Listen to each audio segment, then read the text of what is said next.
शिव की उपासना का, भगवान शंकर की भक्ति का कोई उम्र से नाता नहीं कि 25 वर्ष के होगे तो भगवान का भजन करोगे या 50 वर्ष के होगे तो शिव का नाम लोगे, 70 वर्ष की आयु हो जाएगी तो भगवान का भजन करोगे।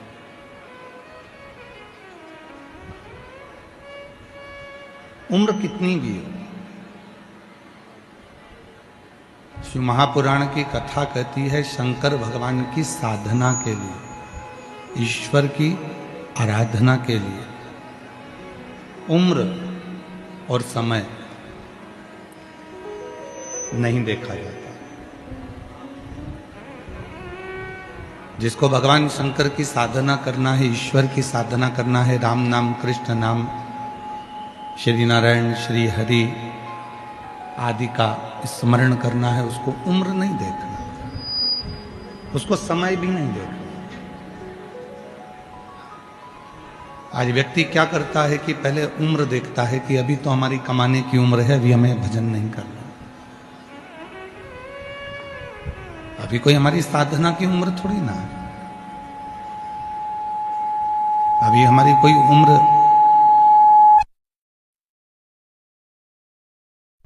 भजन में लगे।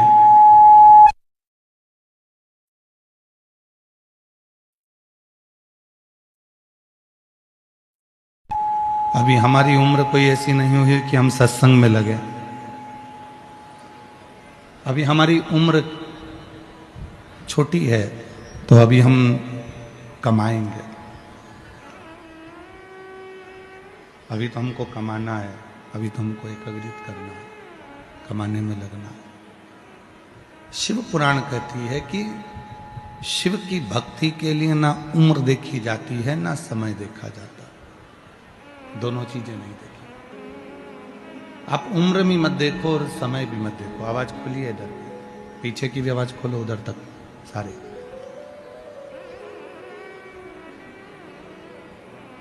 जब तुम्हारा मन कर जाए, जब तुम्हारा चित्त कर जाए और तुम्हें लगने लगे कि मुझे ईश्वर की आराधना साधना करना है,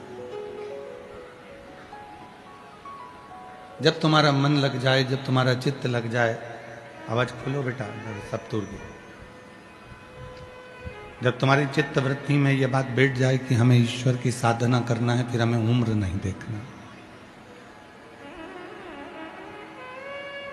अब कई लोग कहते हैं कि हम सुबह सुबह बहुत काम रहता है इसलिए मंदिर नहीं जा पाते। ठीक है, कोई बात नहीं,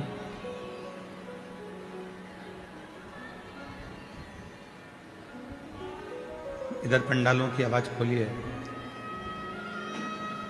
कोई कहते हैं कि हमें मंदिर जाने का समय सुबह सुबह नहीं मिलता।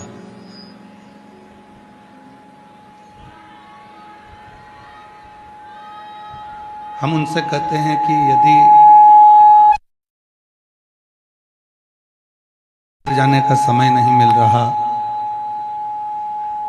आप मंदिर नहीं जा पा रहे सुबह, तो 24 घंटे में से कोई समय तो ऐसा निकालो जिस समय पर आप शिव के सामने जाकर खड़े हो जाओ, शिव की साक्षी में पहुंच जाओ। प्रत्येक भारत की भूमि पर ही नहीं, देश और विदेश में जहां भी शंकर जी के मंदिर हैं, चाहे वो ज्योतिर्लिंग हो, चाहे तुम्हारे आसपास का मंदिर हो, तुम्हारे घर के पास का मंदिर हो, चाहे तुम्हारे घर में शंकर जी का कोई शिवलिंग हो, जो तुम्हारे घर के पास में हो। लोग कहते हैं कि उज्जैन महाकाल में ज्योतिर्लिंग है, कोई कहता है काशी में ज्योतिर्लिंग है, कोई कहता है केदार में ज्योतिर्लिंग है, कोई कहता है कि सोमनाथ में ज्योतिर्लिंग है, कोई कहता है भीमा शंकर में ज्योतिर्लिंग है, कोई कहता है मल्लिकार्जुन में ज्योतिर्लिंग है। पर शिव महापुराण की कथा एक सुंदर बात, आवाज नहीं आ रही है पंडालों में, आवाज खोलिए ना। शिव महापुराण की कथा भगवान शंकर की कथा वर्णन करती है कि केवल उज्जैन ज्योतिर्लिंग में नहीं, काशी में ही नहीं, केदार में ही नहीं, भीमा शंकर या कृष्णेश्वर या मल्लिकार्जुन में ही नहीं। शिव महापुराण की कथा कहती है कि शिव भगवान शंकर का शिवलिंग तुम्हारे घर के पास में भी अगर किसी मंदिर में है और तुम्हारे घर के अंदर भी यदि कोई शिवलिंग विराजमान है तो ये समझ लेना कि वो 12 ज्योतिर्लिंग के रूप में ही विराजमान है।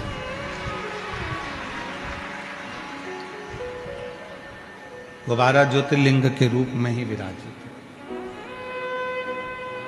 शिवलिंग मतलब शिव की एक ज्योति।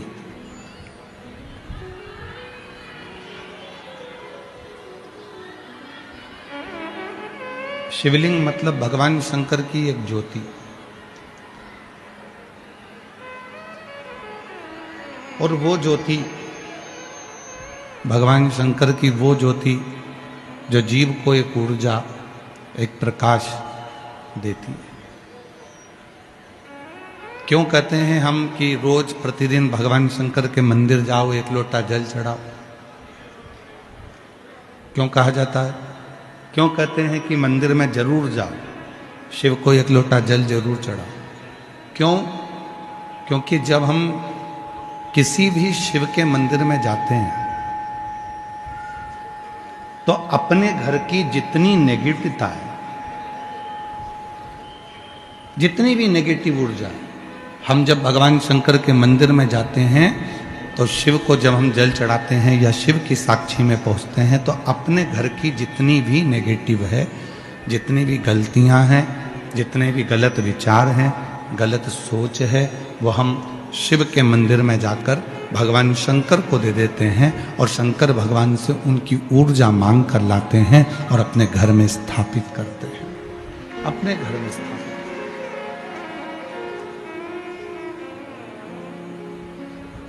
केवल